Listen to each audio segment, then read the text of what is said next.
Imaginez, on vous construit un château. Non, pas une simple maison, un véritable palais, un miroir de Versailles, dessiné par l'architecte du roi lui-même. Pour Athénaïs de Montespan, le pouvoir c'est ça. C'est avoir ses appartements juste au-dessus de ceux de Louis XIV, avec un escalier secret qui les relie. C'est voir les ministres la consulter, les ambassadeurs la courtiser. C'est l'image même de la puissance, le sommet absolu pour une femme qui pourtant n'est pas la reine.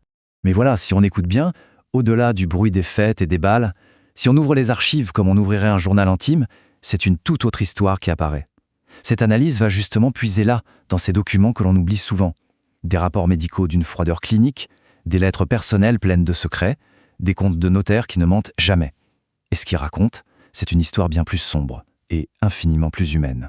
Alors plongeons dans leur vie, une vie sur un fil.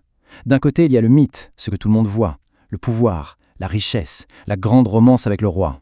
Et de l'autre, il y a la réalité de chaque instant. Une réalité faite de dettes qu'il faut cacher, d'une surveillance constante et de sacrifices que personne ne doit jamais connaître. Pour vraiment saisir leur quotidien, il faut d'abord oublier une chose. La maîtresse royale n'est pas l'héroïne d'un conte de fées. C'est une fonction. Une sorte de poste officiel, un rouage essentiel dans la grande machine de Versailles, avec des devoirs, des obligations et d'énormes contraintes. Et ce qui est fou, c'est de voir à quel point tout ça était public. Prenez l'arrivée d'Athénaïs de Montespan. Ça n'a rien d'une liaison cachée qui éclate au grand jour. Non, elle a méthodiquement remplacé sa prédécesseur, Louise de La Vallière, sous les yeux de toute la cour. Ce n'était pas un drame passionnel qu'il fallait étouffer, c'était un changement de poste à gérer, une véritable passation de pouvoir. Les archives le confirment sans le moindre état d'âme. Leurs pensions, ce ne sont pas des cadeaux faits en secret. Ce sont des lignes dans les registres comptables du royaume, au même titre que le salaire d'un gouverneur. Leurs appartements, pas des nids d'amour, mais des espaces de fonction prévus sur les plans des architectes. Leur influence, pas de simple rumeur, elle est consignée noir sur blanc dans les rapports des ambassadeurs. Tout est officiel, tout est administré. Et leur cage dorée, c'était Versailles même. Être logé juste au-dessus du roi, c'était le symbole ultime de la faveur.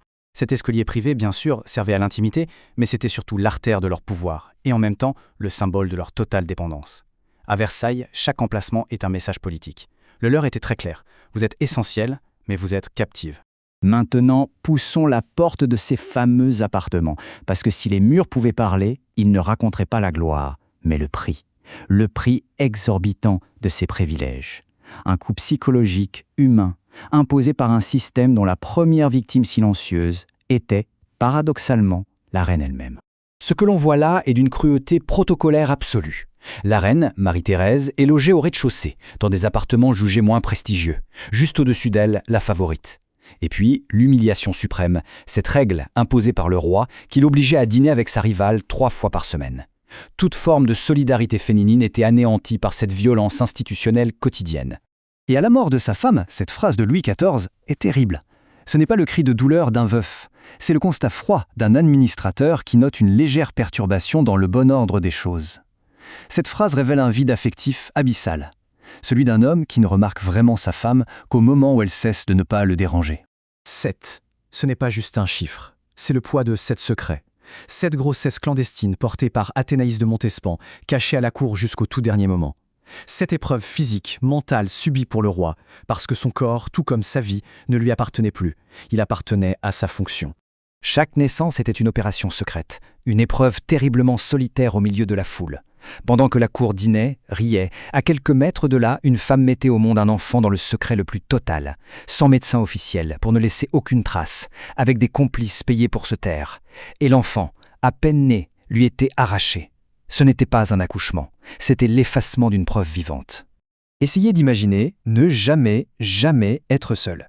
Chaque conversation est potentiellement écoutée, chaque visiteur est rapporté, chaque humeur est analysée. Le nom officiel pour ça, c'était « l'attention du roi ». Une jolie formule pour décrire une cage de verre. Leur quotidien était une performance constante, une gestion du risque permanente pour déjouer les complots des rivales et surtout anticiper le moindre désir du maître. Dans ce jeu de pouvoir impitoyable, la faveur du roi était leur seule monnaie, leur seule protection. Le problème, c'est que c'était une monnaie incroyablement volatile, qui pouvait perdre toute sa valeur en un instant. Le système qui les avait portés au sommet pouvait les broyer avec la même efficacité. L'histoire d'Angélique de Fontage, c'est celle d'une vie littéralement consumée par la machine Versailles. En moins de 2 ans, elle passe de l'ombre à la lumière la plus intense avant d'être complètement brisée. Une grossesse tragique la laisse malade, affaiblie, la faveur du roi s'est déjà déplacée ailleurs, elle meurt à 20 ans, seule, et n'est plus qu'une simple note en bas de page dans les registres de la cour. Et le plus glaçant dans tout ça, c'est que ça ne surprenait personne. C'était la routine. Versailles n'avait pas de cœur. Ces destins brisés n'étaient pas vus comme des tragédies, c'étaient des conséquences logiques, le fonctionnement attendu d'une mécanique qui avait constamment besoin de nouveaux visages pour continuer à tourner. Et on touche là au paradoxe central de leur vie. Elles semblaient avoir le pouvoir sur tout, sauf sur une chose essentielle, leur propre destin. Le début de leur carrière était décidé par le roi, mais la fin l'était aussi. Elles n'avaient tout simplement pas le droit de décider de partir. La tentative de fuite de Louise de la Vallière dans un couvent était un véritable tremblement de terre à la cour. Pourquoi a-t-on été la rechercher de force? Parce que son départ n'était pas un acte privé, c'était un acte politique.